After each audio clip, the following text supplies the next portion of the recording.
बताया था कि भारतीय जनता पार्टी से जो प्रत्याशी हैं और समाजवादी पार्टी से जो इस समय प्रत्याशी हैं, दोनों ही लोगों के चेहरे का कंपैरिजन मैंने आपको बताया था। साथियों, आज हम आपको बताने जा रहे हैं कि आखिर ये कंपैरिजन करने की जरूरत क्यों है।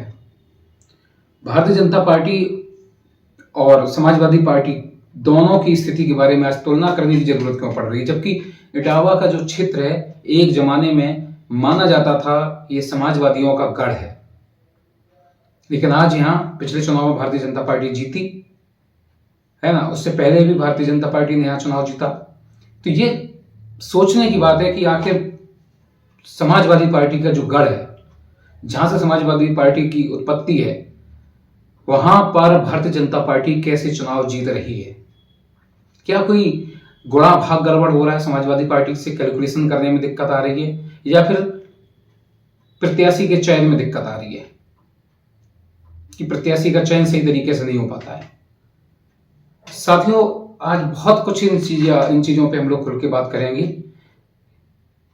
वर्तमान में जो प्रत्याशी है समाजवादी जो दल से, निसंदेह बहुत मजबूत प्रत्याशी हैं, दमखम है उनके अंदर, और एशिया की कह सकते हैं बहुत बड़ी, या कह सकते हैं सबसे पुरानी जो ब्लॉक है महेवा, वहां से वो ब्लॉक प्रमुख भी हैं। लेकिन आज हमने कुछ लोगों के कॉल आए, कुछ लोगों से बातचीत हुई, महेवा के जो स्थानीय लोग हैं वहां से मैंने कांटेक्ट किया, क्योंकि विधानसभा चुनाव के दौरान हमने वहां पे बहुत सारे लोगों से अपने संपर्क बनाए थे, और ऐसे लोग थे जो बहुत मजबूत लोग थे वहां के। तो विधानसभा चुनाव में अपने आप पहले से ही रुझान क्लियर हो रहा था कि समाजवादी पार्टी महेवा से जीत के जाएगी,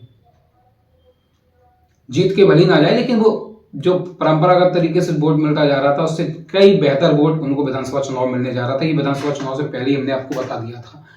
अभी मैंने उन लोगों से बातचीत की है, तो दबे मन से विचार कह तो रहे हैं वो लोग कि हम समाजवादी पार्टी को वोट करेंगे, लेकिन वो उत्साह थोड़ा कम दिखाई दे रहा है। अभी हम आपको बता दे रहे हैं कि ये अभी हालिया है, टिकट क्लियर हुआ है। अभी प्रत्याशी जब क्षेत्र में जाएंगे, लोगों से संपर्क करेंगे, लोगों से मिलेंगे, बहुत सारे लोग रूठे होते हैं, उनको मनाने का भी काम किया जाएगा, तो वो स्थिति बदल सकती है। लेकिन अभी आज की ताजा जो हम आपको आंकड़े बता रहे हैं उस हिसाब से मैंने बहुत सारे लोगों से संपर्क किया जो महेवा के अंदर वजूद रखते हैं, तो वहां पर अभी उस तरीके से समाजवादी पार्टी के प्रत्याशी के लिए रुझान नहीं समझ में आया। दबे मन से स्वीकार कर रहे हैं सारे लोग। तो ये दबे मन से जो स्वीकार किया जा रहा है प्रत्याशी, क्या प्रत्याशी ऐसी स्थिति बना देंगे समाजवादी पार्टी की कि सारे लोग खुशी खुशी उनके साथ लगेंगे? तो ये बहुत बड़ी ये समस्या है समाजवादी पार्टी के लिए इटावा जिले के अंदर।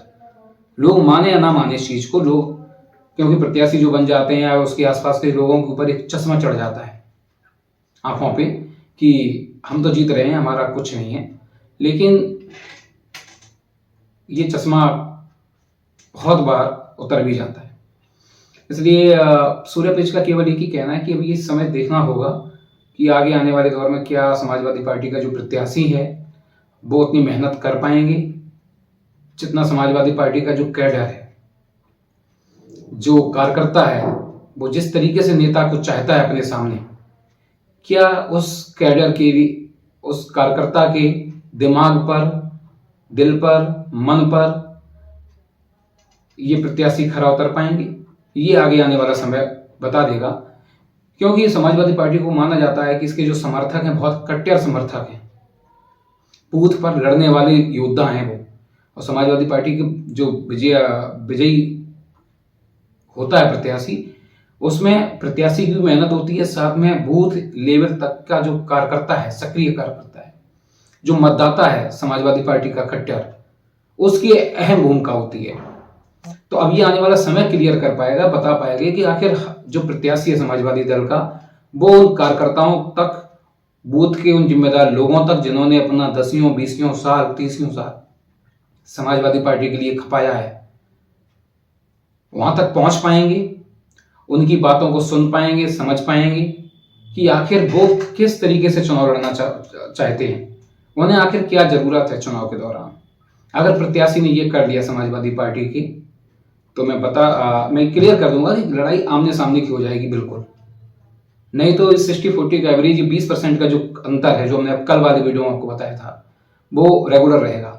दूसरी तरफ बात करें भारतीय जनता पार्टी की मजबूती की, तो बहुत सारे काम हैं, बहुत सारे काम किए हैं भारतीय जनता पार्टी के प्रत्याशी ने। उनको मौका मिला है, वो सांसद रहे हैं तो उन्होंने काम करके दिखाए हैं। उन्हीं काम की बदौलत वो लोग अपनी बात जनता के सामने रख रहे हैं। दूसरी चीज रही है, अभी भरतपुर नगर पालिका से 2 चेहरे जो इस समय भारतीय जनता पार्टी में नहीं थे, वो शामिल हो चुके हैं। एक तो चेहरा है नीरज, जो भारतीय जनता पार्टी में आए हैं अभी बसपा छोड़ के, और एक चेहरा है मनोज पुरवाल जी का, जिन्होंने हालिया वर्षों अभी पिछली चुनाव में नगर पालिका में बसपा के सिंबल से चुनाव लड़ा था। वो पहले समाजवादी पार्टी में थे, उन्हें टिकट नहीं मिला, वहां से उन्होंने बसपा से चुनाव लड़ा और 8500 के समथिंग वोट प्राप्त किए थे उस चुनाव में, और 1500 के समथिंग मामूली अंतर से वो चुनाव लूज कर गए थे, हार गए थे। आज वो दोनों लोग नीरज और मनोज पुरवाल जी भाजपा के अंदर आ चुके हैं। तो ये कहीं ना कहीं थोड़ा बहुत प्लस तो जरूर करेगा भारतीय जनता पार्टी के लिए। ऊपर से समाजवादी पार्टी के अंदर बहुत सारे चेहरे ऐसे हैं जो पार्टी क्लाइम के खिलाफ नहीं जाना चाहते हैं, लेकिन अभी आपको ये हमने कल बताया था कि बहुत सारे लोग ऐसे भी हैं दूसरे दलों में जो कहीं ना कहीं से पाला बदलने की फिराक में हैं। सिस्टम की एक सिस्टम चाहिए उनको, उस सिस्टम उनको जैसे मिल जाएगा वैसे वो पाला बदल लेंगे, फिराक में लगे हुए हैं। सुनने में तो आया कि लखनऊ तक उनकी संपर्क हो चुके हैं, लखनऊ तक उनकी मुलाकात हो चुकी है, लेकिन फाइनल क्या है ये तो आने वाला समय बताएगा। 20 से 30 तारीख के बीच का समय बताएगा कि आखिर क्या कितना क्लियर हुआ है। सूर्य पेज आगे आपको ऐसे चलता रहेगा, बताएगा क्या हुआ है।